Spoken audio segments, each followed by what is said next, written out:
An EC 103.1 sports presentation.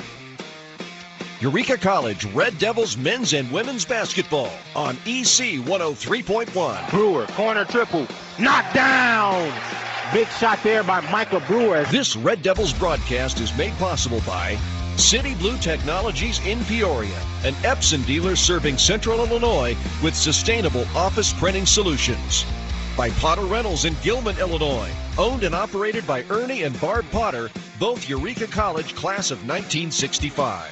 By Heartland Bank and Trust, Randy Bigol, your State Farm agent in Peoria, Eureka College class of 1994. And by Kirby Foods in Metamora. Ogden with the dump off pass to Brown, kick out, Provost, three, good. Here's a top of the key three, Webb, and that one falls through. Now, let's go live to the City Blue Technologies broadcast booth for coverage of today's game.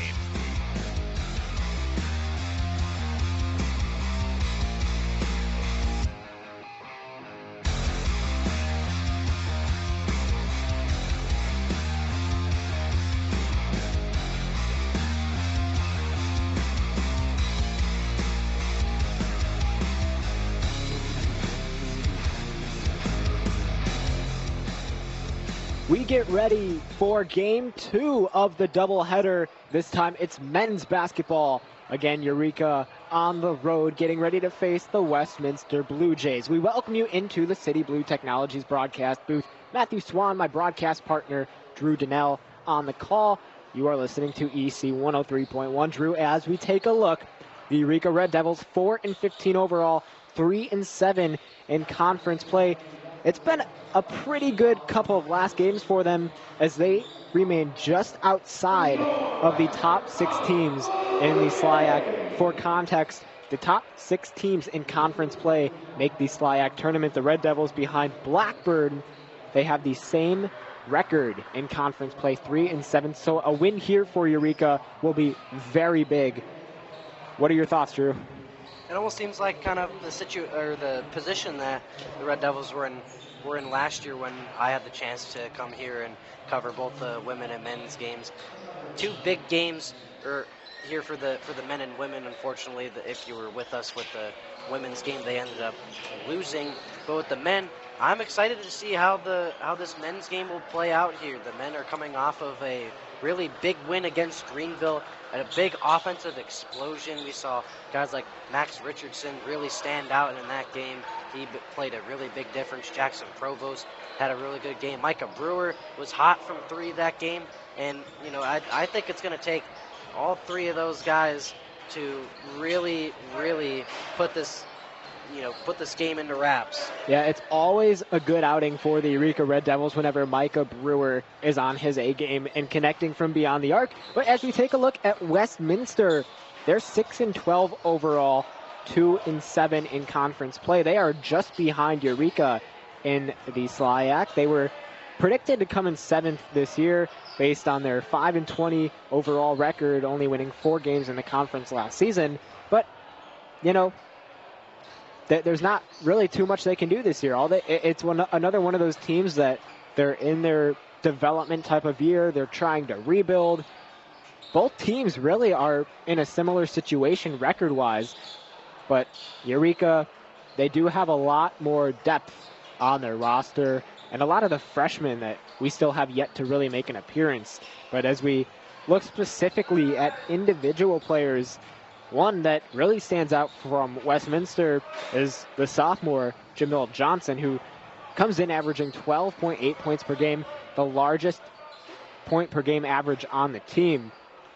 Somebody that plays that center position. He's a big guy, gets in the paint. He knows how to play through contact. He has really great ball control. We've seen Eureka's defense perform against guys like that earlier in the season. Do you think that they're capable of coming up with multiple defensive stops against a guy like Johnson?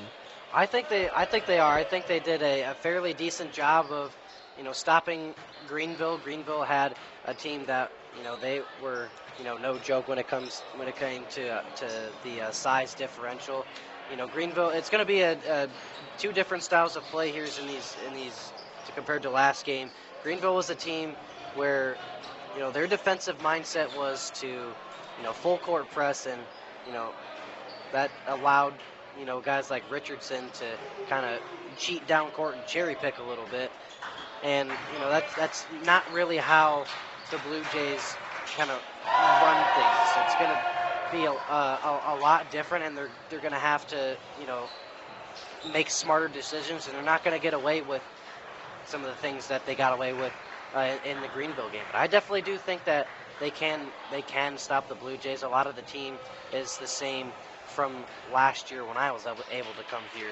And what I do remember from last year is that the Blue Jays had a hard time stopping Ben Carter. It was one of his best three-point shooting performances that I had gotten to see all season.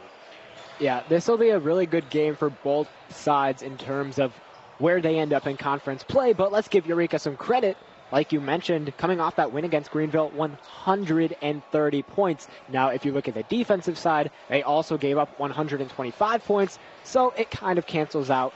But either way, the point is, Eureka, that was the most amount of points they've scored in a single game this series. But that's all we have for you on the pregame side of things. Again, Eureka on the road, getting ready to face off against Westminster. We're going to send it to break for the anthem, and then to follow the announcement of starting lineups. But for now, stay tuned.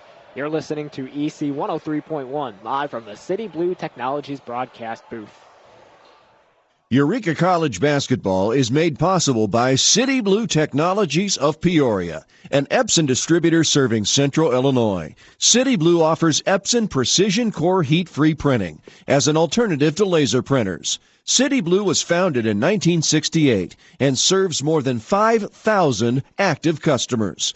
Learn more about sustainable printing solutions from City Blue Technologies at citybluetechnologies.com. Eureka College basketball is made possible by Randy Begole, a State Farm agent in Peoria. Randy graduated from Eureka College in 1994. He played basketball and tennis and was also a member of the TKE fraternity. Randy has been serving State Farm customers since 2001. His office is located at the corner of Knoxville and Forest Hill in Peoria. You can reach him at 309-322-8150 or at randybegole.com. That's Randy, BEGOLE.com. Eureka College basketball is made possible by Heartland Bank and Trust, serving 48 communities throughout Illinois and eastern Iowa, including Washington, Metamora, El Paso, Germantown Hills, Carlock, and in Eureka. Their main branch is on Main Street downtown, and their drive-up and ATM is nearby on Center Street. And find Heartland Bank and Trust anywhere at htmbank.com. Ready? Coaches versus cancer. That is the theme of this men's basketball game, just like the women. But for now, we get ready for starting lineups. We welcome you into the City Blue Technologies broadcast booth. Matthew Swan, my broadcast partner, Drew Donnell, on the call for this evening's coverage of the Eureka Red Devils facing off against the Westminster Blue Jays. Right now, the announcement of starting lineups for both sides are in progress. I'm a little excited about today's game. I think Eureka has a really good chance at leaving Missouri with a W. Yeah, as we see the lineups being announced, it is Ben Carter, Micah Brewer, Jackson Provost, Andrew Coker, and Max Richardson to round it out. Yeah, again, Eureka definitely has more roster depth to their team than the Blue Jays, which could always be a positive, but at the same time, we've seen Eureka go against smaller teams that have been able to produce success just as frequently.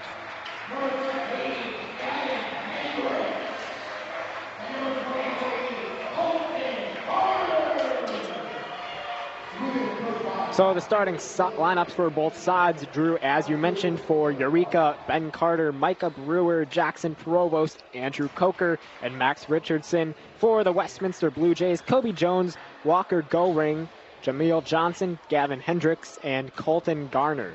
So the Red Devils in their maroon and gold, Westminster in their blue and white. We see the 20 minutes up on the clock. Both teams ready to go. We are underway. Andrew Coker in the center for Eureka, and Jameel Johnson in the center for Westminster.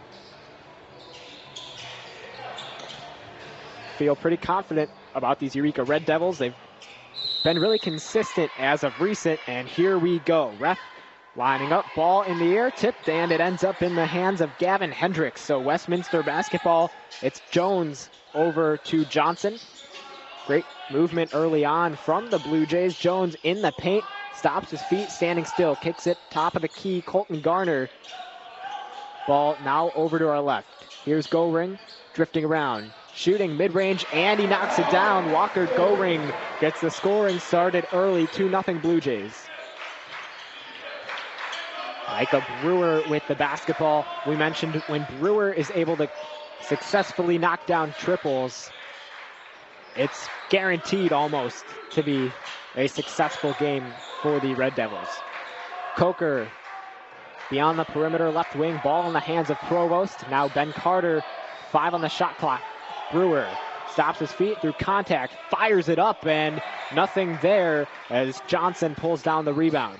Westminster pushing the pace, a triple from Garner, left it short, offensive board by Johnson. Top of the key is Kobe Jones, guarded by Ben Carter. 18:52 left in this first half, good screen. Here's a triple from Garner, and he knocks it down. 5-0 Westminster early on.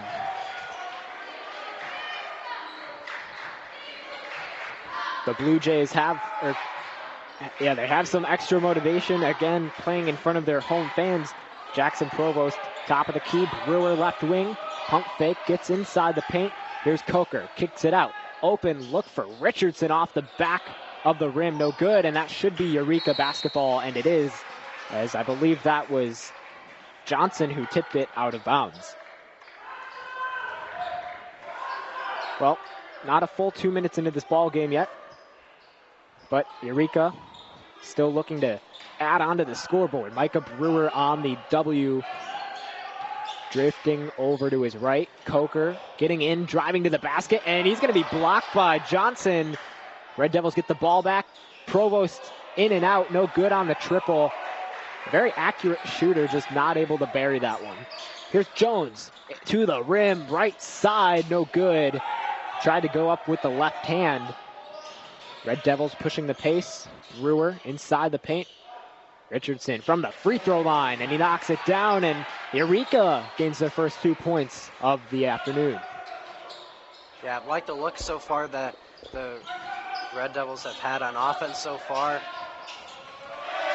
Just need to clean it up a little bit on defense. They're getting beat heavily down low in the paint. Yeah, it's always been a struggle for them as we digress on their previous games of the season. For now, Coker, left wing. Great ball movement by Eureka. Coker trying to find some space, and that is going to be a foul, I believe, against Westminster. Clock will stop at 17:10. Again, both teams significantly under 500, but the Red Devils here have a really good chance to obtain that 6th spot in conference play. Brewer inbounds to Coker, top of the key. Blue Jays up 7-2. 17:05 left to go. Coker Provost open look. Yeah, what a move. And let's talk about Provost here for a second. I mean, think about him. Last season, didn't appear in a lot of games. This year, he has been Eureka's best offensive player. And he's almost averaging 20 points a game this year. He's averaging just shy of 18, right at 17.7 points per game. And he, like you mentioned, he only started in 5 games last year. Here's Provost, top of the key, and talk about Jackson Provost. He just buried a triple. Red Devils now at 7 points. They're down by 2. Yeah, he's really feeling it right now. 2 for 3 right now to start off this game. It's always a positive sign. Ball in the hands of Hendricks.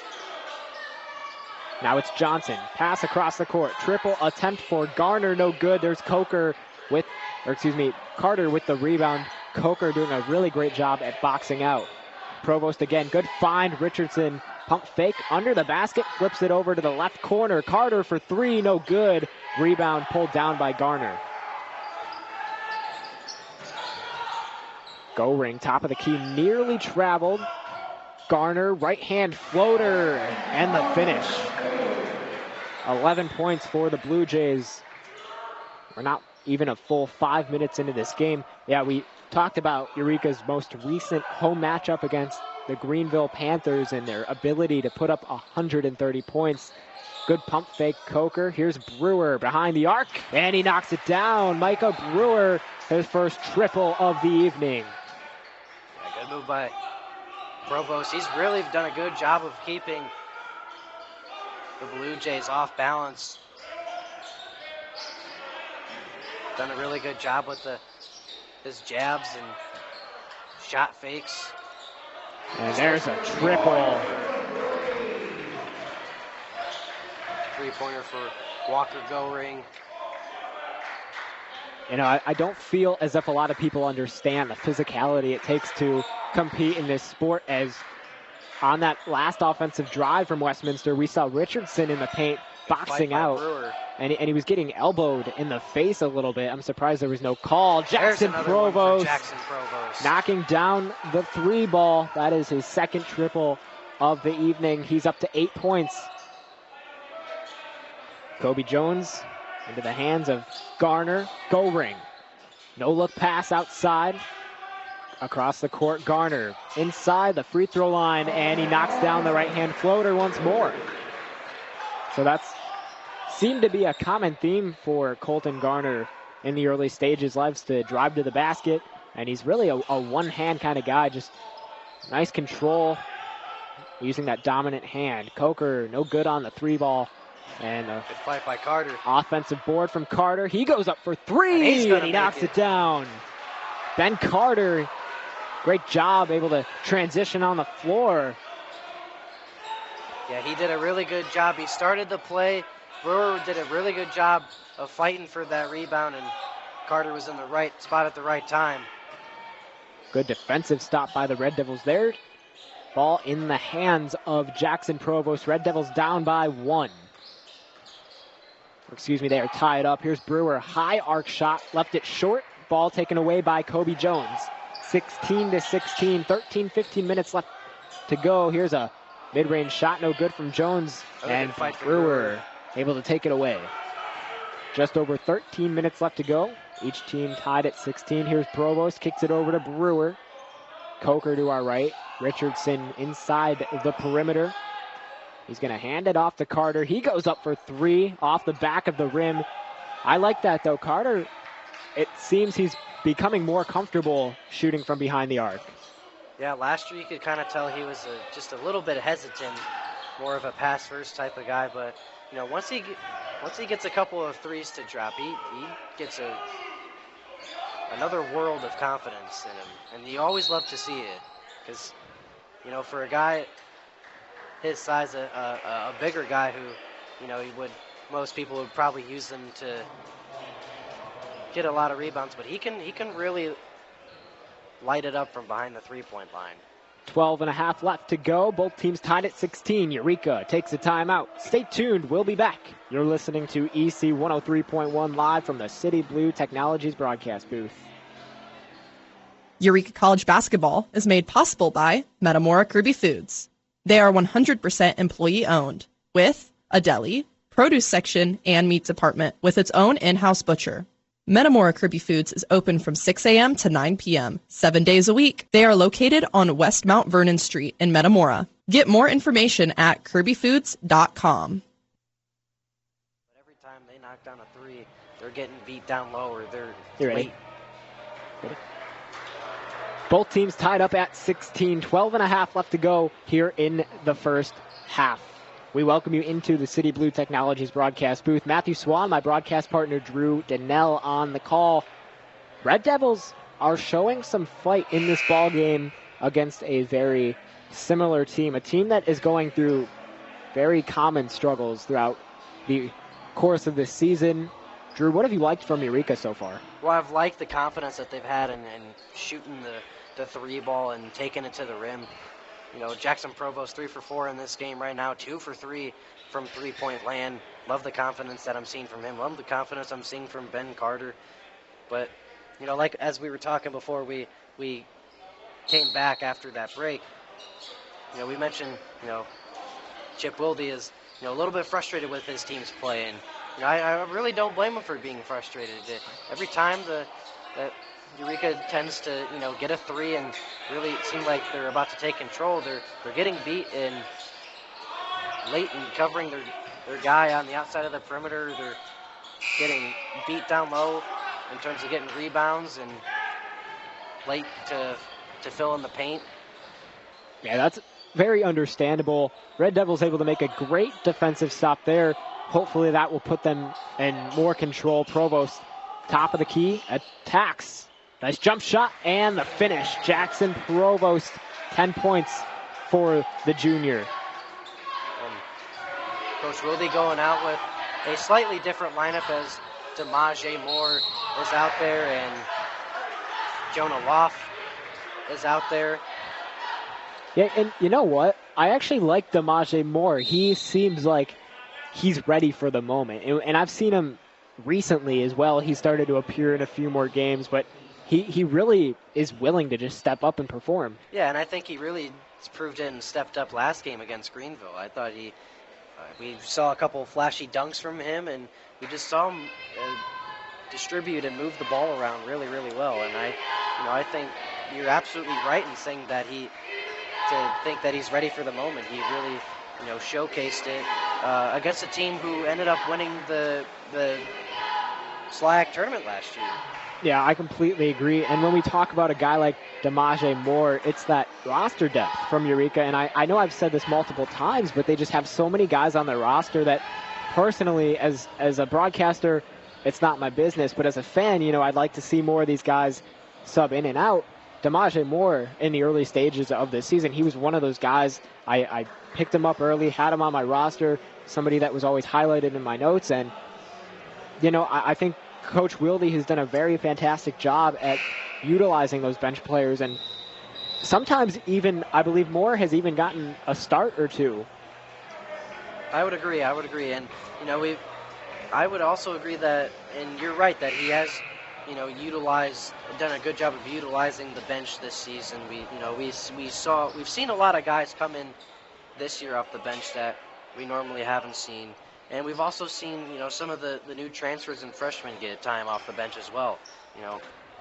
Colin Delary has got a lot more minutes to start the season than he did last year. We saw him make a decent amount of appearances. We've seen guys like Santino Ruma come in and make appearances. And, I think Santino Ruma is also a guy who, I'm not saying he's ready for the moment yet, but he definitely will, he will deliver and make the most of it off the bench from, what I've seen from him in his first season as a Red Devil. And I've also liked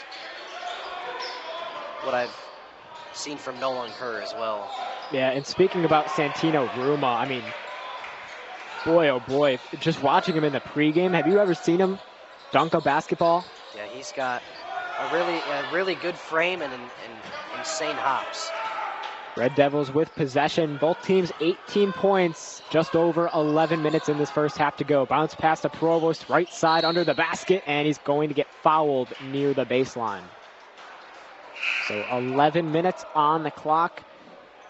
As expected, both teams, I don't want to say underperforming, but this is no Eureka versus Greenville. Let's be honest. There's always something a little extra exciting about a matchup like that. Good find, and they're going to say Brewer was out of bounds when he caught the ball. Brewer didn't get I think his right foot was still out of bounds as he was trying to get back in bounds. Oh, okay, that makes sense. I was either going to say that or he caught the ball when he was out of bounds. And yeah, Brewer tried to move a little too quick on the inbound. So that's what happens when you think a little too fast. Ball in the hands of Sean LaRose, kicks it out to Goring from the free throw line, and that one falls through after a nice little rattle. Westminster on top by 2. Ball in the hands of Carter. Now Lock. Here's DeMaje Moore on the attack through contact off the glass. No good. Rebound pulled down by Roman Phillips. Oh, behind the back, Sanchez flips it over to LaRose. He takes a mid-range, and that one sinks in. Sean LaRose, the junior guard out of Afton, Missouri. 4-point lead for the Blue Jays. Eureka having some trouble responding. Here's a triple attempt left wing from Loff, and he knocks it down. Jonah Loff, his first few points of the evening. He knocks down his first triple as well. And we love that from Jonah Loff. Somebody that is very capable of being a consistent three-point shooter. Goring trying to do the same, and that's a very long shot. Loff with the rebound. Brewer doing a great job going against Sanchez. You know, actually, I'm starting to remember Carlitos Sanchez a little bit more from the last matchup between these two teams. He was put into the game, I believe, in the second half towards the end, and his defense was just phenomenal. I mean, he's quick on his feet. He doesn't give up. It's a little aggravating, you'd imagine, for somebody having to go against him. 9:24 on the clock. Red Devils trail 22-21. Eureka basketball. Micah Brewer inbounds to Jacob Gonzalez, top of the key. Here's Loft, right wing beyond the perimeter. Ben Carter, top of the key. He will flip it over to Brewer. Finds space, goes up for the mid-range. No good. Brewer ended up on his back. Here comes Sanchez and the Blue Jays. Sanchez between the legs, kicks it into the hands of Bush. Here's a triple from LaRose. Spins in and out. The fans really wanted that one. And the Red Devils on the move. Good behind the back from Brewer. Almost lost it. Yeah, we talked about it. Sanchez, a really good defender, and he knows it too. Here's DeMaje Moore on the free throw line. Ben Carter, top of the key, beyond the perimeter, and he knocks down the triple. Ben Carter getting more comfortable as we progress. Sanchez now back to work. LaRose. And that He responds with the three. Knocked down. That'll put Westminster back on top again by just a single point. Both teams trading off three balls. Here's Loft over to Brewer to our right. Brewer over the head pass. Carter, good pump fake to get Goring in the air. Goes up for three, and that one long. Gonzalez able to save it, but he did step out of bounds. 8:02 on the clock left to go in this first half. Oh, Drew, I think they actually, on that previous shot from Westminster, I think they counted that a 2. So that's actually good news for the Red Devils, as it's now a tied game instead of trailing. Sanchez over to Goring on the attack, and he takes a hard fall. DeMaje Moore ends up on the ground as well. And that's interesting. I think the ref was lecturing Moore for a second. And he's going to get a technical. Oh, that's not a good call. For what? For what? Chip is not happy. I wouldn't be either. That's unbelievable. Assistant coach Cohen Woods trying to get an explanation as well. Yeah, I don't understand. Moore, as soon as he hit the ground, Moore was frustrated, and immediately I knew something was different about the play. I figured it would get into this type of scene, and no, that's not the right call. Yeah, and how many times have we seen that kind of reaction of, kind of what did I do? We've seen that reaction a lot from, teams around all the slack and just in basketball in general. And I think that's a weak technical, and I think it's a little soft even too. I think that's just being too personal. And that's letting your feelings get in the way. And I think you kind of put it in the right way as almost like a lecture a little bit. We kind of have a good enough view from the bird's nest to kind of hear and kind of see what happened, and nothing crazy out of the ordinary, like I said, that we've seen in past games really happen. And I think the veteran officials are probably gonna talk to the official who did make the call, kind of get his point of view on it, but just, not a good call, and, I think that's just one of those things where, as an official, don't abuse your power and don't get too high and mighty, because that, like I said, like I've kind of said before, hopefully I'm going to say it once and, say it only that time, but, that's a foul that's a reaction that we see, many, many times. Yeah, and usually when you get a technical foul call, there's usually some intent behind the previous play or the play that was involved within the call. And, yeah, there's no real intent for Eureka to try to do something like that. Yeah, unless Chip Woolley got charged with the technical if it was on him, which maybe is a little more understandable, but also not really at the same time, because that's not even the angriest and hottest we've seen Chip before. Yeah, that's exactly right. So Goring, wow, they're giving him 4 here, 2 for the shooting foul, and then of course 2 for the technical. And Walker Goring goes 4 for 4 at the free throw line. That's huge for the Blue Jays. So Gonzalez and the Red Devils getting to work. Ben Carter beyond half court. Provost in front of the Bird's Nest. Provost over to Carter, guarded by Goring. Here's Loff in the left side corner, driving to the basket, putting up the shot and knocking it down. That's exactly how you get back at the refs. Needing to stay consistent. That's something the Red Devils have been trying to get better at. Here's a shot attempt from Bush, no good. Provost with the board. Gets around Sanchez, not something that happens too often. Carter thought about the triple right wing, instead in the paint, and there's Sanchez and his defense, and a great pass and a great find to Sean LaRose with the finish.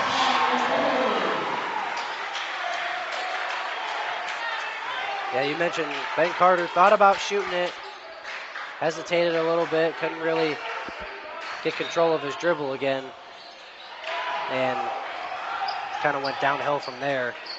But like you said, a good find and a good transition from the Blue Jays. Gonzalez no good on the inbound ball in the hands of Goring, and there is a 100-mile-per-hour fastball out of bounds. Just slipped away from Goring. So clock will stop at 6:26. Westminster 30, Eureka 26. 100 mile an hour, I think, is an understatement. That looked like a Aroldis Chapman fastball that just whizzed by. Well, especially from a guy like Walker Goring, right? I mean, he's built. I mean, we don't really see a lot of guys that at the Division III level are that muscular. I think arguably that's one of his greatest strengths, is that he has power and he has size. Provost, right wing.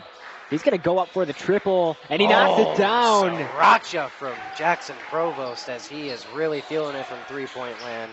Over Walker Goring, who is not one of the easiest defenders to shoot over, but knowing Jackson Provost, he is not afraid to take on the challenge.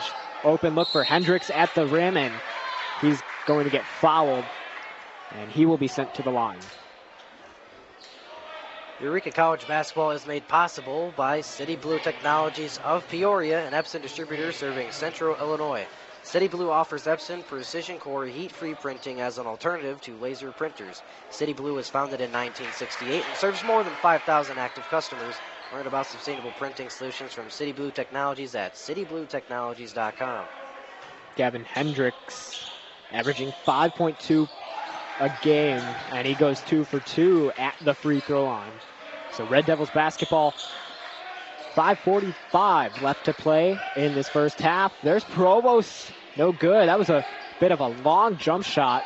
Good steal by Loff Law. is there. Provost. Good move by Provost. Spacing at the rim, and a strong finish for Jackson Provost, who continues to amaze the fans in attendance.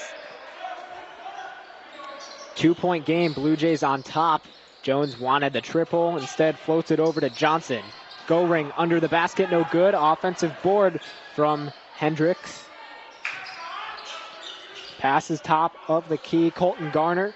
Jones back to work. Garner, right wing, thought about the triple. Guarded by Provost. And that pass taken away by Coker. Great defense by the Red Devils. 5 minutes to go in half number 1. Provost on the attack at the rim, and he will be blocked by Garner, and it goes out of bounds. Yeah, Provost trying to draw the contact, but right before that, what a move by Provost and a good steal by Loft to create that chance. Gonzalez inbounds to Provost, right side. Coker, open look, pump fake. Gets past his defender. Now Nolan Kerr with possession. Richardson deep 2. This one short and rebounded by the Blue Jays. Here comes Goring across half court between the legs against Gonzalez. Jones stops his feet, puts it up. No good on the mid-range shot. And Coker with the board. He will get fouled by Gavin Hendricks. 4:32 left to go in half number 1. Both teams tied up at 31. Again, you're listening to EC 103.1 live from the City Blue Technologies broadcast booth. Matthew Swan, my broadcast partner, Drew Donnell on the call. Both teams fairly matched in this ball game. Gonzalez top of the key, standing on the Westminster W. 8 on the shot clock. Gonzalez makes a move, finds space, underhands it, no good. He had to go through one of the tallest players on the team, Johnson, standing at 6'8". This one kicked out, and another fast and sloppy pass from Goring. He might be a good shooter, but the passing skills in this one have not been there. Just under 4 minutes to go. Eureka takes a timeout. Both teams tied up at 31. Stay tuned. We'll be back. You're listening to EC 103.1 live from the City Blue Technologies broadcast booth. Eureka College basketball is made possible by Potter Rentals of Gilman, Illinois. Owned and operated by Ernie and Barb Folkers Potter, both Eureka College class 1965. Potter Rentals offers both residential and commercial property rentals, including vacation rentals in beautiful Prescott, Arizona. You can get more information on their website at potterrentals.com.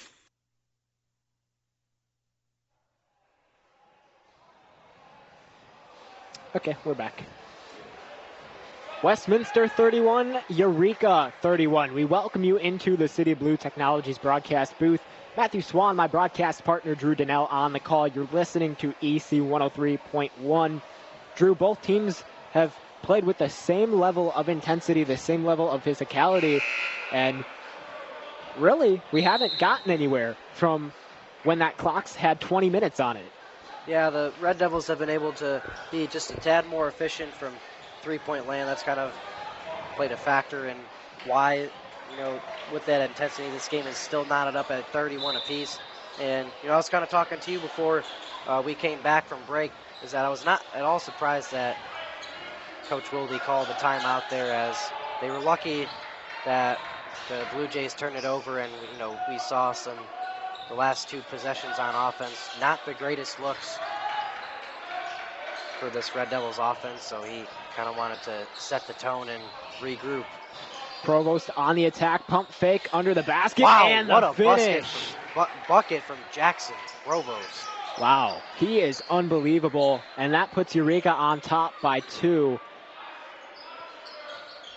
Westminster will try to do the same. Here's Jones on the attack, and he will get fouled, so it'll stick with the Blue Jays. 3:17 on the clock. I think Jones was in some trouble there. He drove to the basket. He was midair. I don't think he knew whether or not he wanted to go up for the layup or kick that one out. So he got saved by the whistle there. And again, Coach Wilde utilizing the bench, putting Micah Brewer back in the game. No good from Colton Garner. We also see Dylan Logsdon in the game getting his first appearance. You know, I'm a little sad we haven't really seen Dylan Logsdon, it feels like, a lot this year. Yeah, he definitely had a lot of Great times in games last year where he would make an impact, whether it was, on the stat sheet or not. Good steal by Provost. Yeah, Provost tracking that one down all the way into transition at the rim. No good. Offensive board, and Brewer with the bucket. Yeah, Provost, who missed that triple, tracked the basketball all the way and snuck his hand in there, got the basketball back. Brewer able to add on for Eureka. They're up by 4. Yeah, and a good job by Brewer to hustle and at least give Provost an option if he wanted, in case Provost wanted to pass it to him. If he lets Provost take it all the way and doesn't go with him, he doesn't get that rebound and doesn't get that basket. 2 minutes left to go. Here's Brewer over to Dylan Logsdon. Eureka 35, Westminster 31. That pass deflected. Brewer is there, kicks it out. Provost with the pump fake, overhead pass. Wow, Richardson had an open 3, gives it to Coker. Coker for 3. Bang! Andrew Coker. What a sequence for Eureka. I was really thinking that Richardson was going to try to take that 3, as he doesn't shoot them very often, but when he does, he is usually pretty efficient and not the most confident when shooting it, but when he does, he can be sneakily dangerous from behind the three-point line. As we are starting to see, but Eureka takes another timeout, so they're up by 7. We're going to take a break. Stay tuned. You're listening to EC 103.1 live from the City Blue Technologies broadcast booth. Eureka College basketball is made possible by City Blue Technologies of Peoria, an Epson distributor serving Central Illinois. City Blue offers Epson Precision Core heat-free printing as an alternative to laser printers. City Blue was founded in 1968 and serves more than 5,000 active customers. Learn more about sustainable printing solutions from City Blue Technologies at citybluetechnologies.com. Eureka College basketball is made possible by Randy Begole, a State Farm agent in Peoria. Randy graduated from Eureka College in 1994. He played basketball and tennis and was also a member of the TKE fraternity. Randy has been serving State Farm customers since 2001. His office is located at the corner of Knoxville and Forest Hill in Peoria. You can reach him at 309-322-8150 or at randybegole.com. That's Randy, BEGOLE.com. Kicks it out. Richardson goes up for 3. Come on. Oh, we're back. We are back, and we are live from Fulton, Missouri. We welcome you into the City Blue Technologies broadcast booth. Matthew Swan, my broadcast partner, Drew Donnell on the call. Red Devils 38, Westminster 34. 37.2 on the clock left here in this first half. Another timeout taken by Eureka. We'll keep things here. Red Devils, they haven't too often been able to come out of that first half on top, but things are looking pretty good right now. As long as they, again, it's a matter of playing your cards right. And if they can produce here, knock down another bucket, I think their chances will be pretty good at potentially taking this ball game away. Yeah, Provost or Micah Brewer can knock down a 3 here. That would definitely put them in the driver's seat going forward into the second half.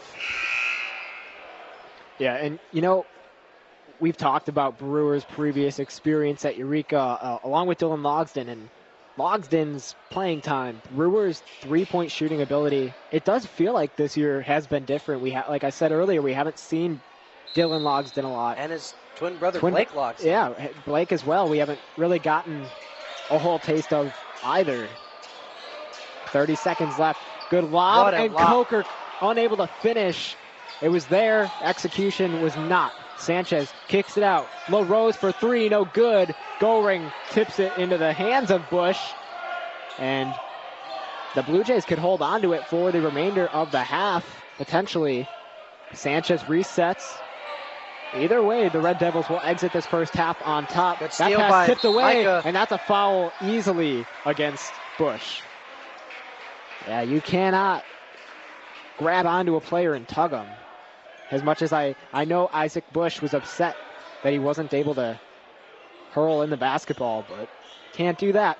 6.2 on the clock. Coker will inbound. He's going to try to find Brewer. Instead, Provost across half court. 3 seconds. Provost on the attack. 1 second. And he is going to get called for a travel. I thought maybe they were going to give him a foul call. He went up for a shot through contact, but Provost moving a little too quickly. So the Blue Jays will get it with 0.5, which means they're not going to score. Yeah, that's nowhere close from goal ring. So the first half comes to an end. The Red Devils on top, 38-34. It has been, oh, you guessed it, Jackson Provost in the lead. 4 points for the Red Devils with 17. Drew, what have you liked? Well, I love the three-point shooting. I love how confident that the Red Devils look when they're shooting for that three ball.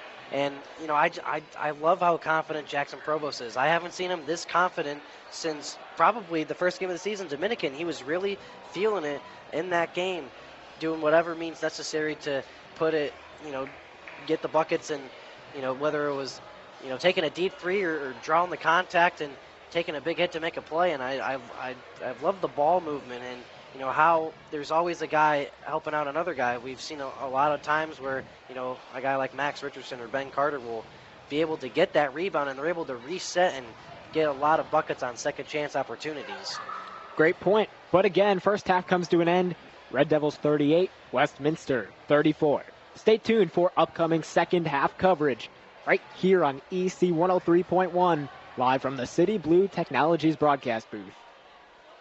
Eureka College basketball is made possible by Heartland Bank and Trust, serving 48 communities throughout Illinois and eastern Iowa, including Washington, Metamora, El Paso, Germantown Hills, Carlock, and in Eureka.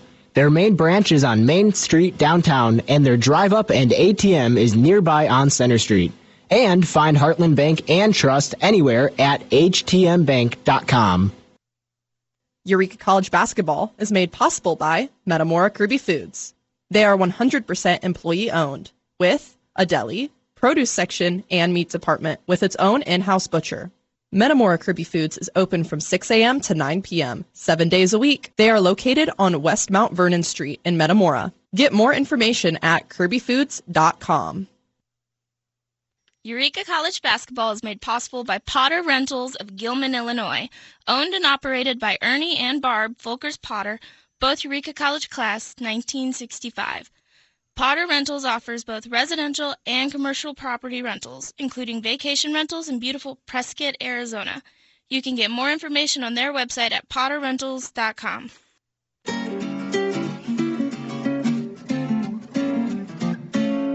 The Best of Our Knowledge explores topics on learning, education, and research. Coming up, an analysis of pottery fragments from ancient Mesopotamia has revealed what may demonstrate a mathematical system developed before numbers.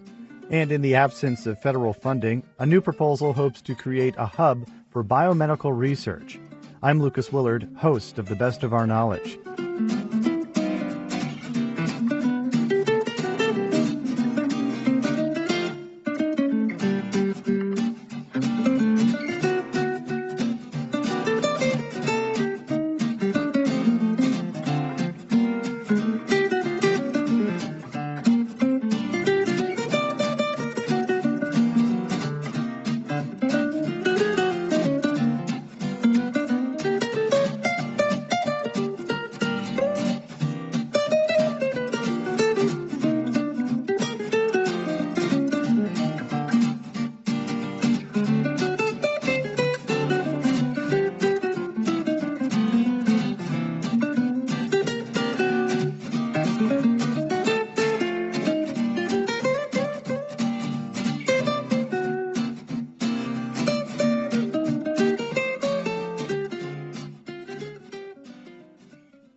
This is The Best of Our Knowledge. I'm Lucas Willard.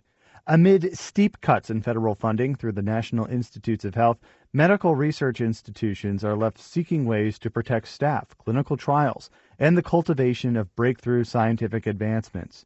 In New York, where 1 in 7 doctors are trained, the Icahn School of Medicine at Mount Sinai is leading a new effort to secure the future of the biomedical economy. The proposal is called the Empire Biomedical Research Institute. I spoke with Mount Sinai immunologist Dr. Shruti Nayak to learn more. I think the immediate impacts of changing policies is first of all, what's getting funded is very different, right? So now the priorities have shifted from things like infectious disease research to more chronic disease, and why that's important, particularly for a state like New York, is that New York City is the sort of entryway to the world. We're a global hub, and we saw this in COVID, that in fact we were really hit by COVID first and an epicenter of the disease. So it's really critical that infectious disease and certain types of research get funded. The other thing that's really critical is, our workforce development, our early career researchers. So what we're seeing at Sinai, at other institutes, is that the graduate programs, the programs that train the future scientists, are now contracting. And so what's going to end up happening is we're going to end up losing an entire generation of scientists unless there is investment from the state to say, hey, we value science and we want New York to stay at the forefront of training our future scientists, our future doctors. So here's a statistic that's extremely impressive. First of all, New York is a powerhouse for science. We train 1 in 11 scientists and 1 in 7 doctors in the nation. And it's extremely important that we maintain that status and signal nationally and globally that we are a destination for scientists to train, to learn, and to stay. So how much funding from NIH cuts or other sources of federal funding did the School of Medicine lose over, really looking at the past year? So I don't know the exact dollar amounts of School of Medicine. I think the state has lost about $500 million. And I want to emphasize here. So the good news is that federally, there was bipartisan support, and this is really wonderful for NIH funding. The funding levels are the same, but how that funding is going to be given out is a little bit different, and it's different in very important ways. Like I mentioned, what's going to be funded, who is going to be funded. There were some documents and some memos put out about, initially or up to now, the funding has been given out based on peer review panels, and now they're going to include additional criteria of geographic distribution or other priorities. So what that really ends up sort of leading to is that New York needs to invest to maintain its funding and also to attract additional federal funding to the state to maintain its status. So you had mentioned that 1 in 7 doctors are trained in New York State, and that's right. With the impacts of this funding, to use another term, are you worried about brain drain? Really, if you're losing the ability to train doctors and that's health right. professionals, and are you worried about expertise being lost in that instructional training? You've really hit the nail on the head. So it's brain drain. It's going to be brain drain at its worst, right? Because what we're seeing is that other states have already started investing very heavily in making sure that these folks are staying and making sure that they're being attracted to their states, California and Texas in particular. But then also our neighbors to the north are seeing this as an opportunity. So Canada has announced a $1.8 billion initiative to attract talent. So essentially, it's sort of, this is the moment where New York needs to step up and say, no, we are going to keep our best and brightest here. We're going to look out for, not just our scientists and the biomedical discoveries that change life, but doctors that provide life-saving care. And here I must emphasize that, New York has to do this because we are one of the states that pays the highest amounts in healthcare. So if we don't invest in this early stage research and in preventative care, which are things that only government can do, which are things that, pharma really doesn't do, then we're in big trouble. Now, how about access to clinical trials and developing, I guess, the next generation of treatments and other forms of research to treat disease and other, health issues. Absolutely. So I really want to commend our governor. She just put out, and in her State of the State mentioned this also, a bolstering biotech initiative in which they do intend to build a clinical trials consortium. New York, this is another really impressive fact, 12.5% of clinical trials across the country, right? That's disproportionate to almost any other state. It's extremely impressive. Mount Sinai runs some of the most cutting-edge clinical trials, gives access to care to really underserved populations. And I want to emphasize that clinical trials are a way to treat diseases and advance care that sometimes in cases where there are dire circumstances and no other option. So the Bolstering Biotech Initiative and the Clinical Trials Consortium is absolutely necessary for advancing this. But the other part of what you said, which is what about the future of discovery science and the next generation of therapies and the preventative care? What we're advocating for is that New York double down on those features also. Because if we think about biotechnology and the biotech economy, which the state is very focused on developing, I would say a large majority of that stems out of academic institutions like Mount Sinai. Mount Sinai has been at the forefront of developing new technologies, developing new therapies. We have a tech incubator here. Those are really ideas that come out of scientists' labs in medical schools and universities like Mount Sinai. They spin out and then we start companies. The companies act like little incubators to develop the ideas further, bring it to a therapeutic, and then pharmas come in and really expand, right? So that's the ecosystem. And if you're going to fund only the second part of that ecosystem and the base of that ecosystem isn't funded, then you're going to see it come down like a house of cards. Now, going back to the Empire Biomedical Research Institute proposal, what other institutions are involved in this proposal, and what will this group, this collective effort, look like if it is materialized? Yeah, so, the Empire Biomedical Research Institute is really envisioned as a standalone institute for science that is a state funding institute that funds the earliest stage research all the way up to that biotech piece. So, and this, again, this is really meant to be an institute that now brings New York up to the same level as California and Texas, who have been doing this for decades. And they have been reaping benefits in taxes. They have been reaping benefits in new jobs. They have been reaping benefits in preventative care and reduction of healthcare costs. The institute itself would do four things. It would fund early stage research. It would fund workforce development. It would fund technology creation.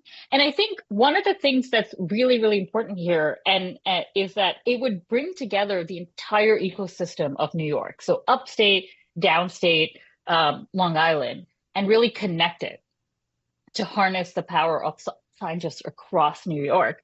Mount Sinai has taken the lead here, and I will really commend our institute, our scientists, our clinicians. They felt the need early on, and they understood that New York, we can really harness the power of New York to elevate our entire ecosystem. But we're not alone. We've been doing this alongside 14 other medical schools. There's a coalition of 35 organizations, including patient advocacy groups and the business community, and various grassroots organizations, including UAW 4100, which represents our earliest career researchers who are at the most vulnerable stage. So, I think it's this moment where institutions and labor are coming together to say, this is something that's needed to sustain science in New York. This is not a bailout for schools. This is not a, deans getting rich. This is we are securing our position globally, and we are securing our workforce, and we're creating opportunities for the next generation. And are you working with any state lawmakers right now? We're talking about state funding, and right now it is state budget season. That's right. In New York State. So are there any lawmakers that Mount Sinai is working with to maybe get some funding for this proposal in the state budget? Yeah, so what I will say is that this is being led by the Associated Medical Schools of New York, which is a organization that all the 14 medical schools come to as a consensus building organization that represents the school. So they're taking the lead, and the proposal was presented to the governor to include in her executive.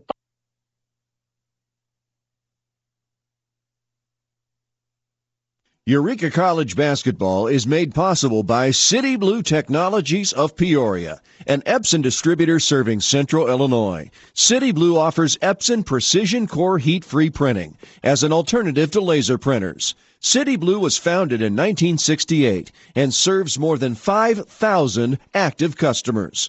Learn more about sustainable printing solutions from City Blue Technologies at citybluetechnologies.com. Eureka College basketball is made possible by Randy Begole, a State Farm agent in Peoria. Randy graduated from Eureka College in 1994. He played basketball and tennis and was also a member of the TKE fraternity. Randy has been serving State Farm customers since 2001. His office is located at the corner of Knoxville and Forest Hill in Peoria. You can reach him at 309-322-8150 or at randybegole.com. That's Randy, BEGOLE.com.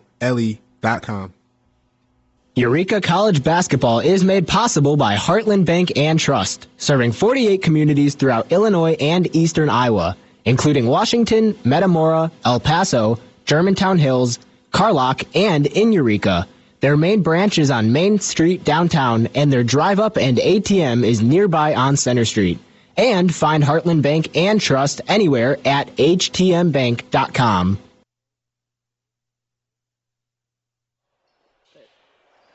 We welcome you into the City Blue Technologies broadcast booth for second half coverage between the Westminster Blue Jays and the Eureka Red Devils. We are underway here in half number 2. Eureka 38, Westminster 34. The Red Devils begin with the basketball. Pretty solid first half for both sides, really. They have been playing with similar intensity. Carter, top of the key, kicks it out. Richardson goes up for the deep mid-range, and he knocks it down. Max Richardson getting in a groove. He's had to play through a lot of contact tonight, and he's done a great job defensively as well, boxing out, giving Eureka some extra opportunities off the glass. Westminster basketball, go ring.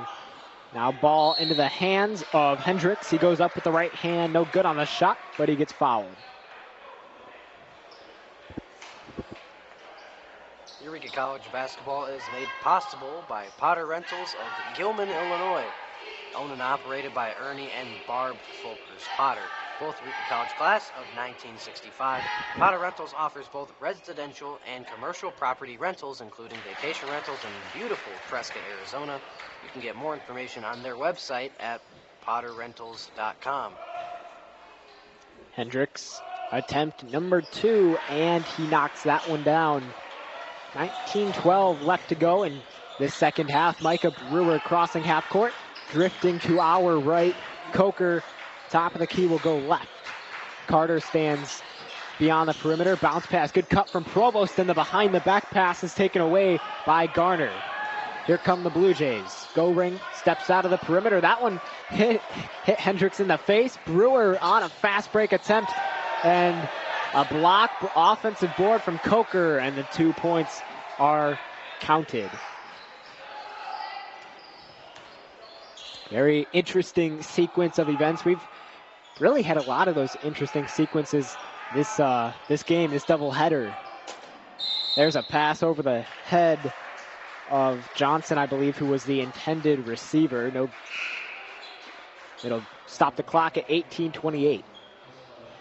Eureka 42, Westminster 36. Again, you are listening to EC 103.1. Red Devils with possession of the basketball. You know, we talked about that Greenville-Eureka game in which the Red Devils were able to put up 130 points. It's actually interesting. 4 different Red Devils secured a season high. Micah Brewer, Demaje Moore, Jake Gonzalez, and Max Richardson all doing a very great job. Here's a right hand, no good from Garner, but the offensive board taken away by Johnson, and he draws contact, and he will be sent to the line. Second free throw The up. play before that, Jameel Johnson had another block. This time I was on Ben Carter, and now he's going to the line to shoot 2. Yeah, this will be Westminster's second free throw trip in the half.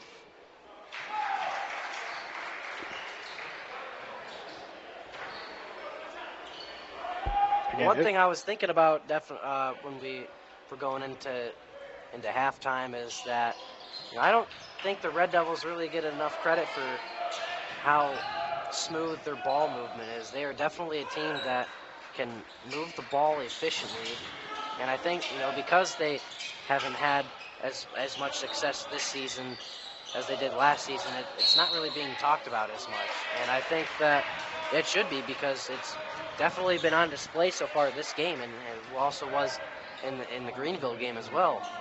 Right, and they're a team that their record, their on-paper statistics, doesn't define them. They're a much better team than the stats show, and like you said, Drew, they're a really great team. They have great chemistry, and yeah, that ball movement has been really impressive on the year.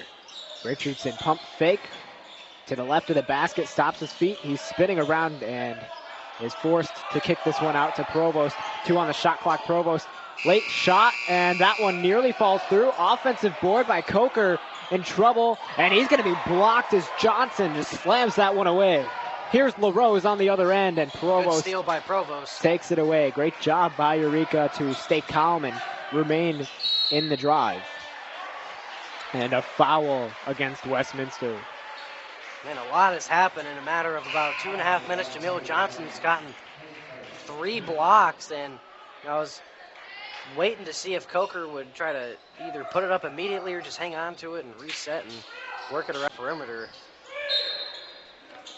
So the Red Devils will inbound. Provost with possession.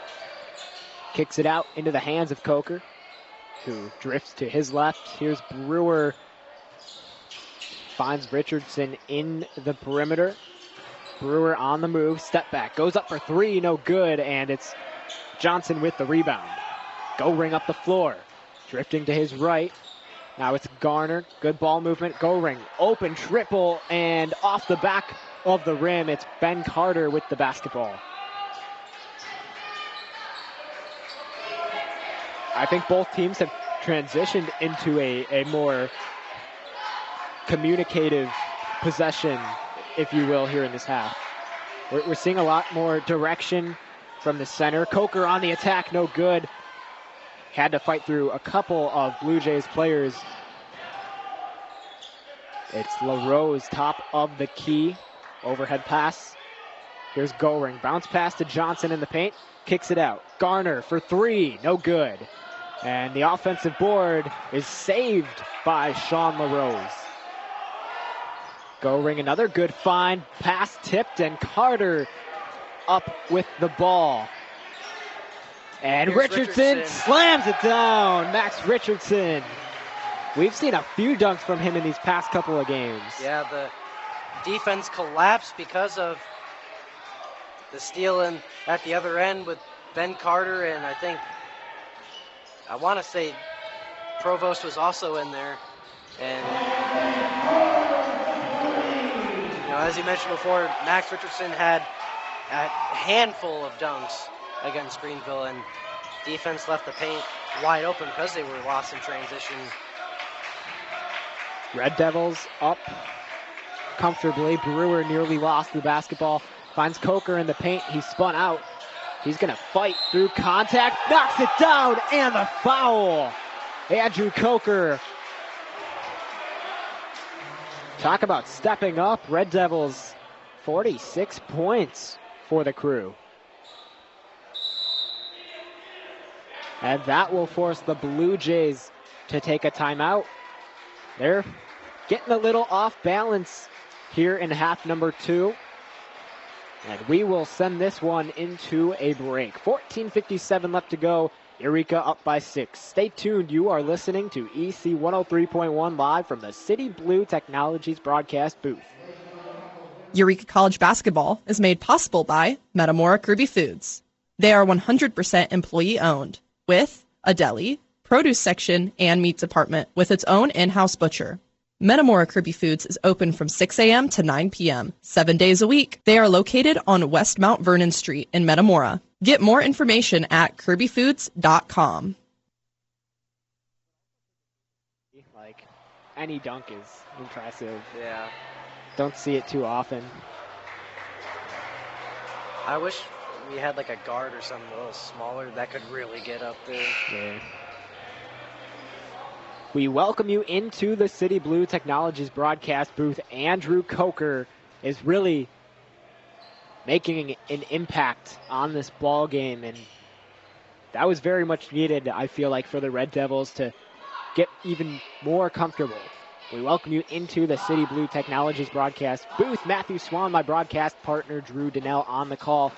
You are listening to EC 103.1. Coker able to make that a 3-point play. Red Devils up by 7 with just under 15 minutes to go. LaRose kicks this one out to Isaac Bush. Here's LaRose in the paint, puts it up on the mid-range, and he knocks it down. So Sean LaRose having a pretty successful night. He's up to 6. Coker, he's getting more confident, and he's going to draw contact and get fouled.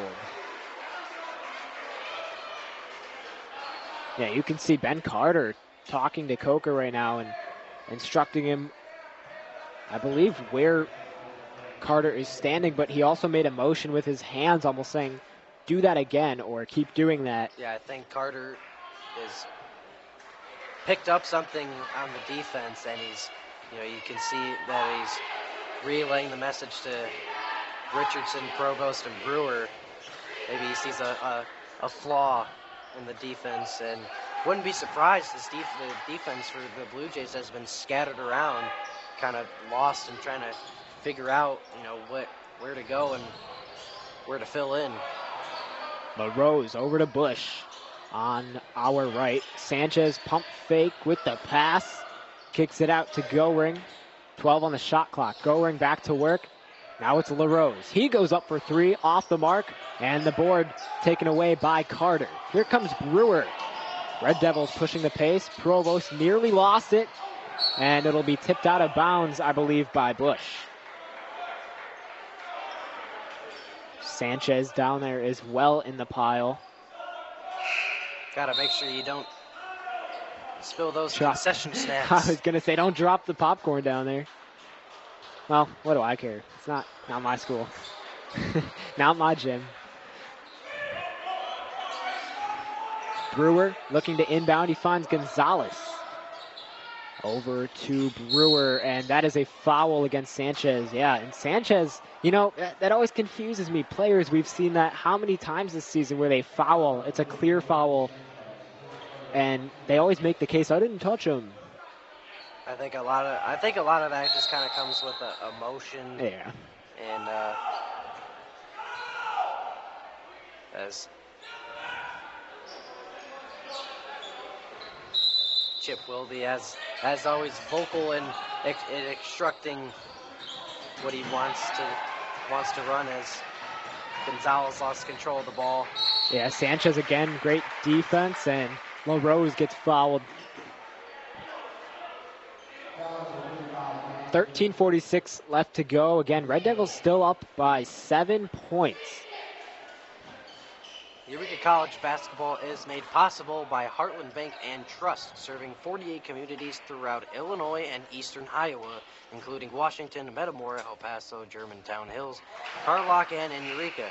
Their main branch is on Main Street, downtown, and their drive-up and ATM is nearby on Center Street. You can find Heartland Bank and Trust anywhere at htmbank.com. So LaRose continuing to have himself a night. He is first in points right now in this ball game. Has that team lead and adds on with 12. Under 14 minutes to go. Red Devils up by 6. It's Coker in the paint, left side of the basket, and he gets fouled again. So the contact and the physicality becoming more of an issue for both sides, and before you know it, it's going to be more of an issue.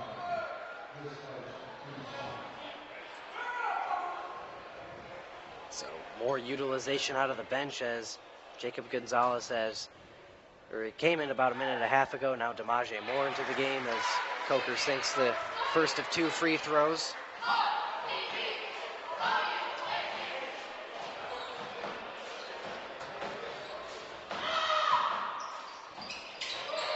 And Coker's going to sink both free throws.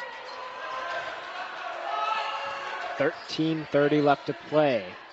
It's Goring, left wing, passes to LaRose in the right wing area. Stops his feet, good pass, and a lot of contact, and another great connection, a great find, but the triple off the mark from Garner. Good stop by Eureka. Here's Coker, good pump fake, spacing at the rim, and the finish. Whatever Ben Carter told Andrew Coker, it's really working, and I think what he might have told him is, if he keeps going to either wing, they're going to fall for the pump fake every time, and that lane's going to be wide open for him to either draw the contact or take the easy 2 on the layup. Yeah, and Coker is really great at that too. It's like Jackson Provost who we've seen him do it so often, but you play around guys like Provost, and you start to pick up on the things they do, and obviously Ben Carter has great basketball IQ. Yeah, I was about to say, you got to give credit to Ben for picking up on that and having high basketball IQ and being able to really study the game and study the D. Gonzalez top of the key, on the attack, stops his feet, finds Moore, and the pass was a little too quick for Moore's liking. And so it goes out of bounds, and that'll be a turnover against Eureka.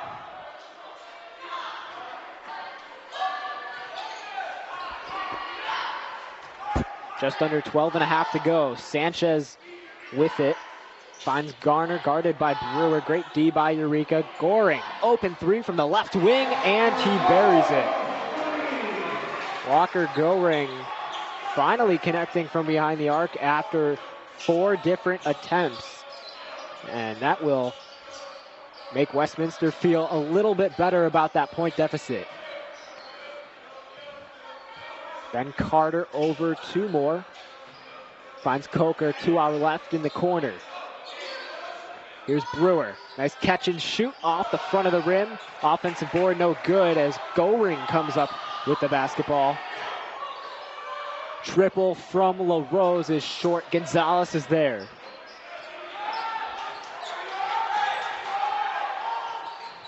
You can feel the energy here at Westminster College rising. Both the fans and the players for the Blue Jays are starting to get a little more into it, and that's because they're producing right now. Carter kicks it out. Moore, a little shake with the triple. And he knocks it down. Demaje Moore. 56 points now for the Red Devils. Goring stops his feet, mid-range, and again, nothing but net. He is so consistent.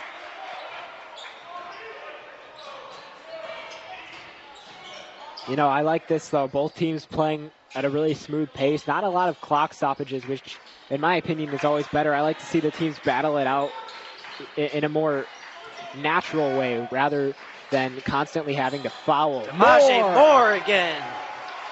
Back-to-back triples for the transfer out of ICC. And Eureka now at 59. They're up by 10. Their largest lead of the evening. Sanchez thought about 3. LaRose past the defender at the rim, and good. Nice bucket by Sean LaRose, and the the Blue Jays will call a timeout. 59-51, Eureka on top. We'll take a break. Stay tuned. You're listening to EC 103.1, live from the City Blue Technologies broadcast booth. Eureka College basketball is made possible by Potter Rentals of Gilman, Illinois. Owned and operated by Ernie and Barb Folkers-Potter, both Eureka College class 1965. Potter Rentals offers both residential and commercial property rentals, including vacation rentals in beautiful Prescott, Arizona. You can get more information on their website at potterrentals.com.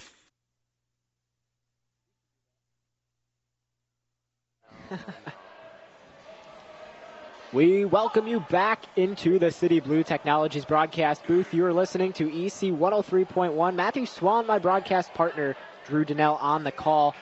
Drew, Eureka is getting more comfortable, and it shows. They're up 59-51, but you cannot take away from the fact that, you know, you're not in the position yet where it's okay to give up a few offensive possessions. You still have to try to attack and extend, but right now I think Eureka is in a really good spot. Yeah, right now it's been all Andrew Coker and Jackson Provost. 31 points between the two of them. Provost at 17, Coker at 14. He's really found his way here in this second half, drawing a couple fouls and a couple threes, and even DeMaje Moore getting into the score sheet. His first two makes so far, both three-pointers. Even Jonah Loff has chipped in a little bit, along with Dylan Logsdon and even Max Richardson. So it's Eureka basketball to kick things off. 10 minutes to go. Coker baseline spinning around. A lot of energy being used on this possession. And that was a tricky bounce pass that'll be taken away by Johnson. Here comes Goring. Good find. Sanchez kicks it out. Garner for three, short. And that one will be tipped out of bounds. The Red Devils will get possession. And that could be a tad bit questionable as another timeout called. And from up here, it definitely looked like maybe it was tipped by Ben Carter, but nonetheless, it's going Eureka's way, as even the fans down there are kind of having a little chat with the ref, saying that should be going the opposite way. Yeah, and head coach for the Blue Jays, Todd Creel, as well. You can pick up on the frustration. He basically threw his hands in the air and made that face like, oh, you know, you've got to be kidding me. I think it's more than that. I think he's frustrated with the sloppiness of how his team finished off that first half, and kind of how sloppy in general that they've been playing. Yeah, and that's understandable. It's like we said going into the broadcast, there's so much in common between these two sides, and the same way that Eureka is fighting for that sixth spot in the SLIAC, Westminster, their hopes are still alive as well. They're barely under Eureka right now, so they want a spot just as much as the Red Devils, and so this game is just as important to them as it is for Eureka. But both teams return to the court. 9:42 left to play. Eureka on top, 59-51. Red Devils basketball. Gonzalez across half court into the hands of Jackson Provost, fighting against Sanchez. Provost definitely has the size advantage. Spins around and leaves it short on the fadeaway. Here comes Goring. Good pass. Sanchez, open look. No attempt from three. Goring drives, kicks it out. Here is Sanchez from behind the arc, off the mark, and another offensive chance here for the Blue Jays. Johnson in the paint, and he gets fouled.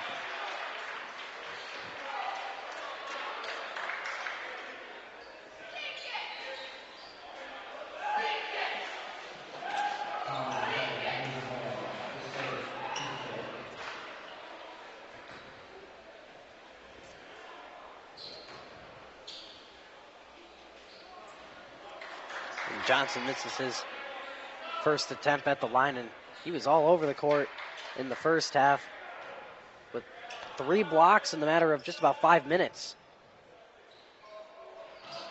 Yeah, and so that second attempt as well, No good. Coker taking away the rebound. And this gives the Red Devils a great chance here to really slow things down. Obviously, there's still a lot of time left to go, but it gives the Red Devils a chance to become more in control of this game. Coker to our right. Provost on the move. Baseline under the basket, and he's blocked by Johnson, who continues to be a defensive factor in this game for the Blue Jays, and he puts it up at the rim and gets fouled. Boy, Johnson already 4 blocks in this ball game, and that was his 5th. Eureka College basketball is made possible by Randy B. Gold, a State Farm agent in Peoria. Randy graduated from Eureka College in 1994. He played basketball, tennis, and was also a member of the TKE fraternity. Randy has been serving State Farm customers since 2001. His office is located at the corner of Knoxville and Forest Hill in Peoria. You can also reach him at 309-322-8150 or at randybgold.com. That's randybegole.com. You really think so? Hey, I just read what they tell me. Here's Moore over to Carter. Carter finds Moore through contact. Oh, and he almost had the bucket, but unable to finish. Hit off the back of the rim.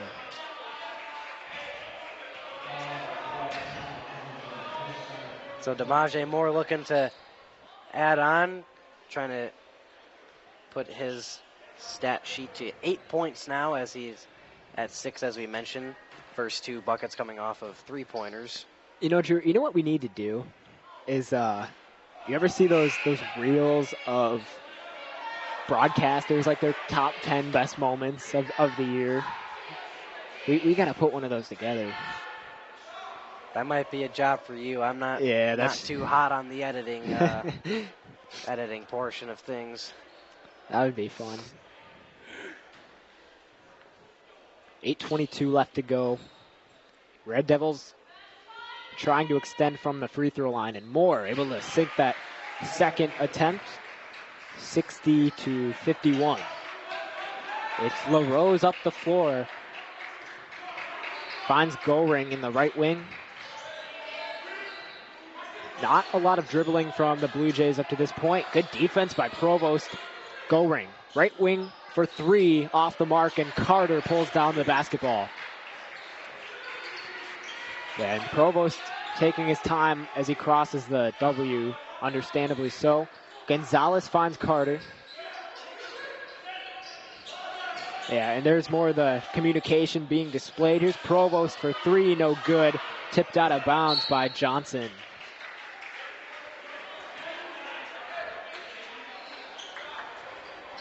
I'm not so sure Chip Wilde liked what he saw on that offensive possession, so he is going to call a timeout. Yeah, so we'll take a break as well, but don't go anywhere. Stay tuned. Eureka on top 60-51. You're listening to EC 103.1 live from the City Blue Technologies broadcast booth. Eureka College basketball is made possible by City Blue Technologies of Peoria, an Epson distributor serving Central Illinois. City Blue offers Epson Precision Core heat-free printing as an alternative to laser printers. City Blue was founded in 1968 and serves more than 5,000 active customers. Learn more about sustainable printing solutions from City Blue Technologies at citybluetechnologies.com. Think, Liv?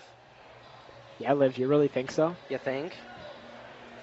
Eureka on top 60-51. We welcome you into the City Blue Technologies broadcast booth. Matthew Swan, my broadcast partner, Drew Donnell on the call. Red Devils, they feel pretty comfortable right now. They have a 9-point lead, just under 8 minutes left to go.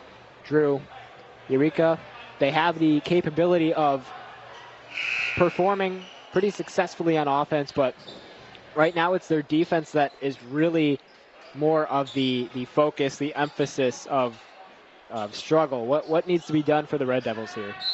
Well, I actually think they played a very good defensive second half here. That defense in the first half is where I think they kind of struggled because, the offense is starting to cool down in the later stages of the second half. And, we've seen Provost kind of cool down a little bit. Oh, Gonzalez took a hard fall. Nothing he could do there. Slipped on the floor. But unfortunately, that's going to be called a travel. Yeah, not really much you can do there if you're Gonzalez. We've seen that a lot this season as well on a player on the way to the ground. Can't really do much. So just have to take the good with the bad. Westminster basketball. Bush kicks it out to Goring. Goring with great footwork. Here's LaRose. Bounce pass to Garner in the paint. Deep pass to the right wing. Garner, top of the key, finds Johnson. LaRose. This one kicked out to Bush. 5 on the shot clock. Goring in the paint. Good pass. Johnson with the slam. Great execution and arguably one of the better offensive possessions we've seen from a basketball team this season, using all amount of time on the clock. Carter on the other end goes up with the left hand and the finish. And phenomenal ball movement to get it to Johnson. They really did a phenomenal job of working the perimeter. Went around about 2 times as Goring got 2 go-rounds at it and was able to find as he puts it in for another 2 points. 6:20 left to go. Eureka up by 7. Provost on the attack. Kicks it out. Loft thought about a triple instead. Drives to the basket. Right hand, no good. He was able to get it past the outstretched arm of Johnson. Garner thought about the triple. Instead settles for 2, but he's off the mark. And Eureka. Yeah, this is where Micah Brewer's going to want to slow things down.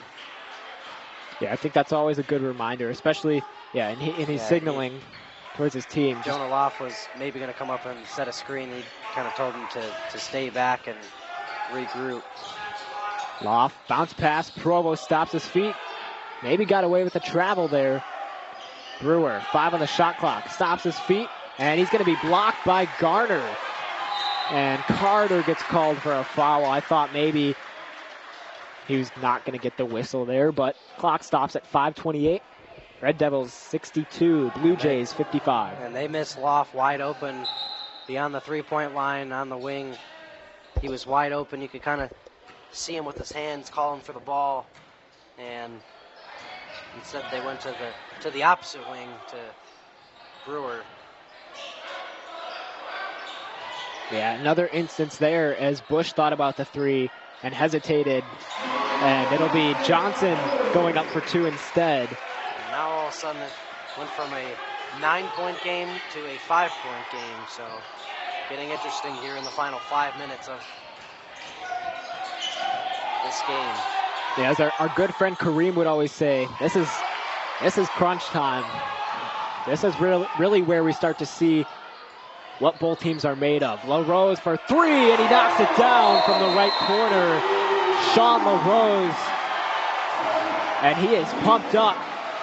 He's ready to go, and that cuts the lead down significantly. Eureka up by 5. Yeah, what a pass by Walker Goring to find DeRose. And really quickly it went from a 9-point game, and now it's a 1-score game here. So we will take a break. Red Devils up by 2. Stay tuned. You are listening to EC 103.1 live from the City Blue Technologies broadcast booth. Eureka College basketball is made possible by Randy Begole, a State Farm agent in Peoria. Randy graduated from Eureka College in 1994. He played basketball and tennis and was also a member of the TKE fraternity. Randy has been serving State Farm customers since 2001. His office is located at the corner of Knoxville and Forest Hill in Peoria. You can reach him at 309-322-8150 or at randybegole.com. That's Randy, BEGOLE.com.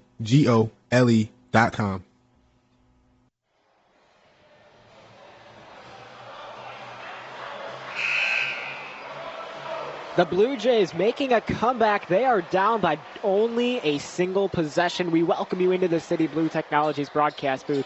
Matthew Swan, Drew Janelle on the call from Fulton, Missouri. Drew, Eureka playing with fire here. What needs to change? Well, they need to try to, I don't want to say they want to find better looks, but they just need to execute. I think the ball movement has been really, really well in these last 3 or 2 minutes or so. They just need to execute and end up putting it in the basket. And there's a travel call on, I believe, Andrew Coker. Yeah, you have to avoid the turnovers as well, and it's ironic because the Red Devils haven't been turning the ball over too often in this ball game. So now is the point in the game where it matters, really. So need to prevent those. Johnson with the basketball, crosses the free throw line, kicks it out. LaRose right wing. Johnson in the paint against Richardson. He is blocked. Coker with the basketball. Great defensive stop by the Red Devils. Just over 4 minutes left to play. Here comes Provost across half court. Finds Brewer to our left. Coker to Richardson in the perimeter.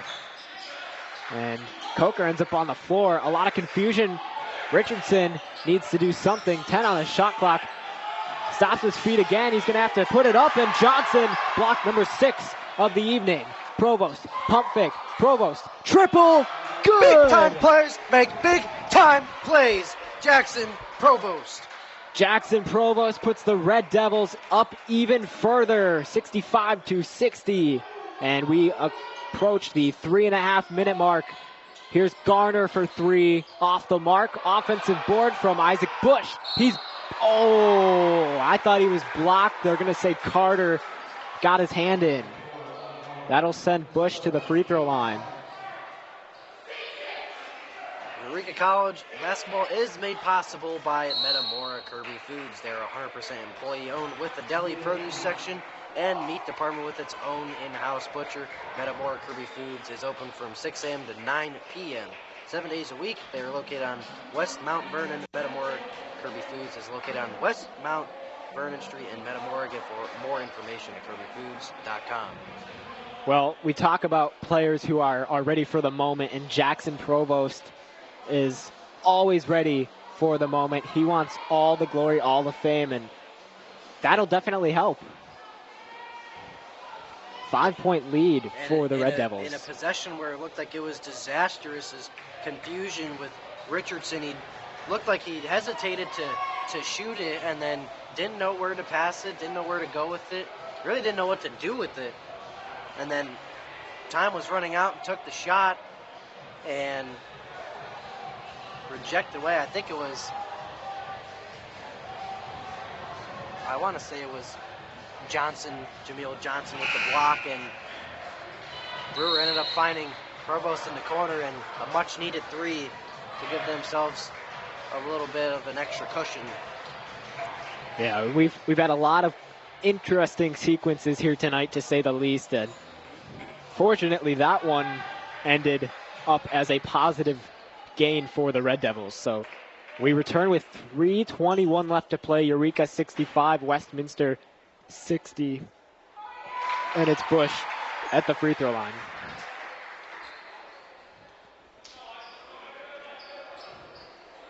And if you're Westminster, again, very crucial that from here on out all your free throws are made. So it's now a 3-point deficit for the Blue Jays, as can't make any mental mistakes here. Yeah, and the same goes for Eureka, right? You can't foul. Don't put yourself in that situation, but we'll see how it plays out. Coker drifting to our left. Carter, top of the key. Good backdoor cut taken away by Johnson. Oh, and they're going to say that it was off of Eureka. This is where the replay review would come in handy, where the video board from the center of the court. Yeah, Cohen Woods is adamant that, and he probably had a better view than we did, but Cohen Woods is adamant that that was definitely touched by a Blue Jay. A bucket from LaRose. And there's been a couple times this game the officiating has been questionable. I think the three that stand out to me was that technical foul called. Oh, no shot. No shot. Provost was pushed to the ground, and they're saying that he stepped out. No. No. That is no. You had a better view than me. What did you see there? Literally, just as I described, Provost was, literally connected with and forced to the ground. And he's going to make it, and Westminster has their first lead of the evening. So now the Red Devils are in a position that they haven't been forced to face this evening. Provost finds Carter. Carter for three, off the mark, and that one tipped into the hands of Garner. Red Devils down by 2. Just under 2 minutes to go. Here's Goring. Big possession here for the Blue Jays. Goring stands in the right wing, looking for LaRose.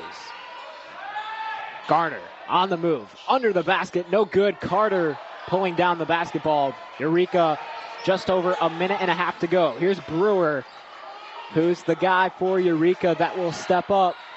We'll find out. Provost holding on to the ball. Johnson guarding him. He's going to be double teamed, and he's fouled. Yeah, so that'll send Jackson Provost to the free throw line. And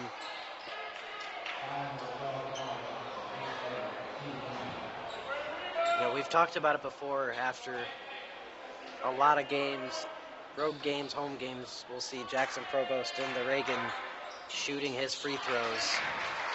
Knocks down attempt number 1. Always a good sign. And that's an issue for Westminster, too, is fouling, especially if you know Jackson Provost, like you were saying, he is capable of this spot. You have to be careful of who you foul. So Provost with 2 huge free throws to tie this game back up. 67-67. And there's going to be a timeout taken. But we'll keep things here.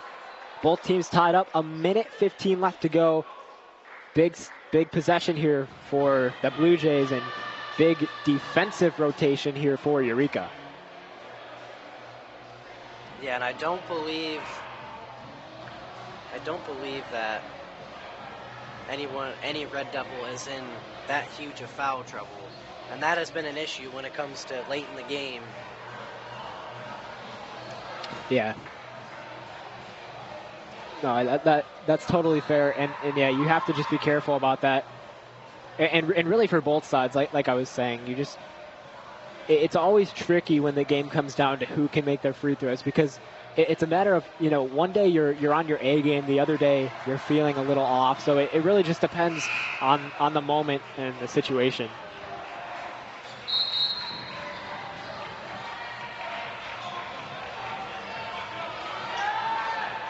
So again, it'll be Provost, Brewer, Ben Carter, Max Richardson, and Andrew Coker out there.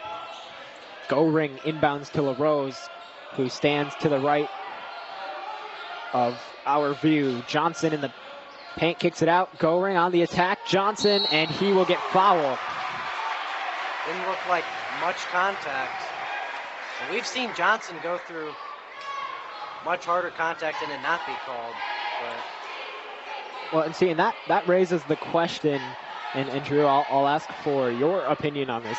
What do you think in a referee's eyes, if you're a ref, what do you think considers a foul? Like if a player just goes up, hands up, makes contact with, let's say, their chest, is that a foul? I think they look more on a couple things.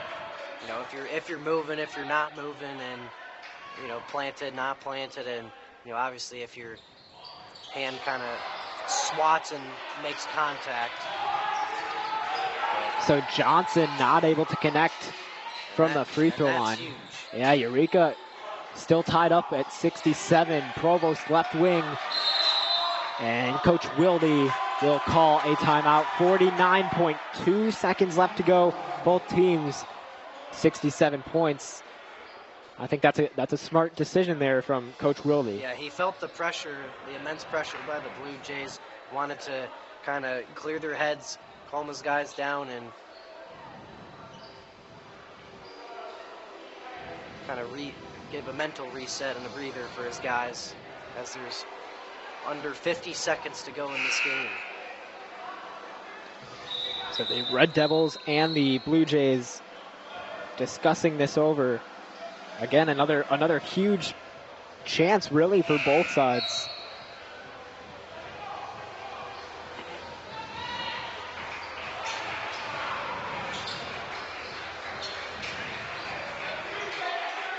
Both teams make their way back out on the floor again.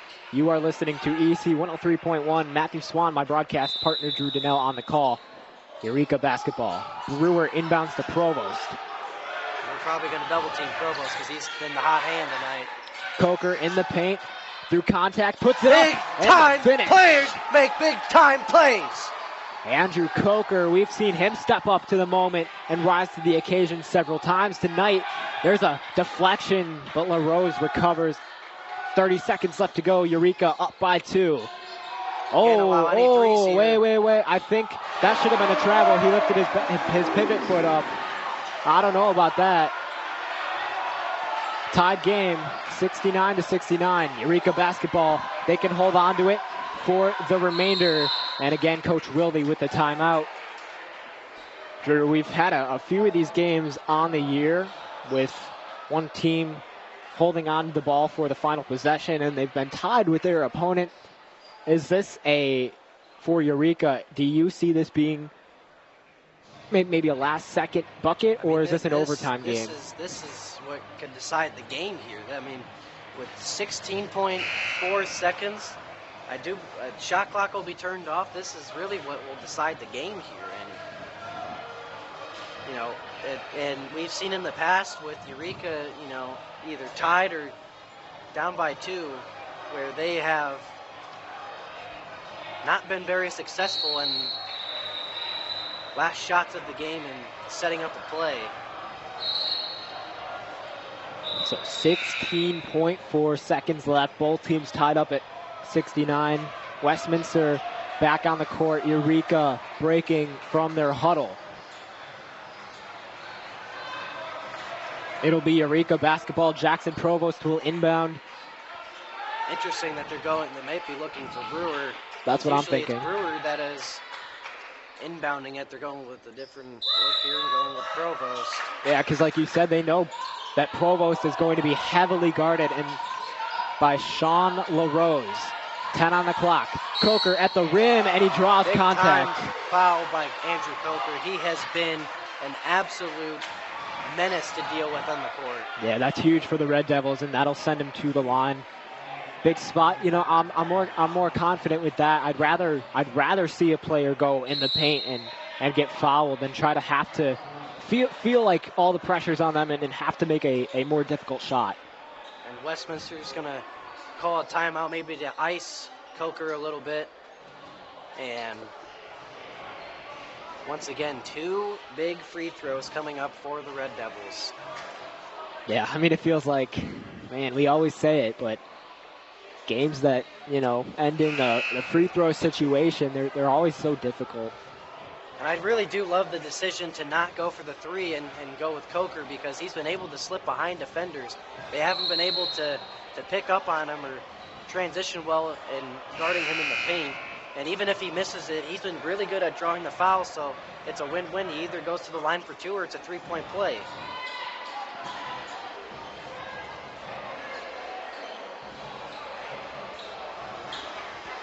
Nine seconds left to go. Both teams tied at 69, and they make their way back onto the court. Andrew Coker at the free throw line for Eureka.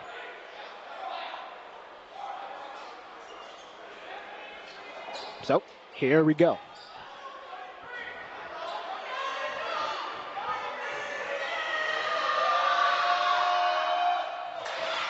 Coker's able to make the first one, blocking out the noise from the crowd. It's not an easy thing to do. No, it's not. No, it is not. And he makes the second one. Huge for Coker. As now it's a 2-point lead. So 5 seconds on the clock. Goring at the rim, under the basket, no good. Johnson on the second attempt, no And good, and Eureka wins the game. The Red Devils come from behind in the late stages of the fourth quarter after having the lead for the majority of the game, and that's a big win for Eureka. That is huge for the Red Devils, as they improve to 5-15 overall, 4-7 in conference play, and all of a sudden, they're in top 6 for the SLIAC standings. They currently are eligible for the SLIAC tournament. Big win for Eureka. Massive, massive, massive win. Even when they weren't playing their best basketball, it was still good enough, and that's the biggest thing for this team moving forward. And really, contributions from everybody tonight. Once again, Jackson Provost leading the way with 22 points and shooting an efficient 50% from three, 42% from the field. And even Andrew Coker getting in there, shooting 50% from the field with 18 points. And a lot of his points are made in the paint. And I think, if anything, Andrew Coker would be my player of the game. He came up clutch when needed. He really found a spark late on in the game, and he went to the line in huge situations and was able to make crucial free throws at very crucial times. And he was, like I said, a menace to deal with on the court. That's exactly right. The nerves were a little shaky, but Eureka able to pull it off. Drew, any closing remarks, or did you sum it up there? I think that kind of sums it up right there. Like I said, Andrew Coker with some big-time plays. Ben Carter, I think, also should get a mention. He was the one, like we said before, that pointed out the flaw early in the second half when he pulled Andrew Coker aside when Andrew Coker was about to shoot his free throws. And then he pulled Richardson, Brewer, and Provost aside and kind of said, hey, this is what I see, and this is what we got to look for going on later on. And I think, Ben deserves a lot of credit for that. I don't think, a lot of that win happens without Ben Carter's basketball IQ. I agree, but that's all we have for you. Our next broadcast of Eureka College will be on Thursday, February 5th, when Eureka visits Lyon College. You can listen to that broadcast right here on EC 103.1. Coverage will begin at 5:30 p.m. Live from the City Blue Technologies broadcast booth, Eureka College basketball is made possible by City Blue Technologies, a leading Epson dealer serving Central Illinois. Potter Rentals of Gilman, Illinois, owned and operated by Ernie and Barb Potter, both Eureka College class of 1965. Heartland Bank and Trust, Randy B. Gold, your State Farm agent in Peoria, Eureka College class of 1994, and by Kirby Foods in Metamora. The executive producer of Eureka College basketball is Dr. John Malone. Tonight's studio operator was Liv Hardinary. On behalf of my broadcast partner, Drew Donnell, this is Matthew Schwan. Thanks for listening.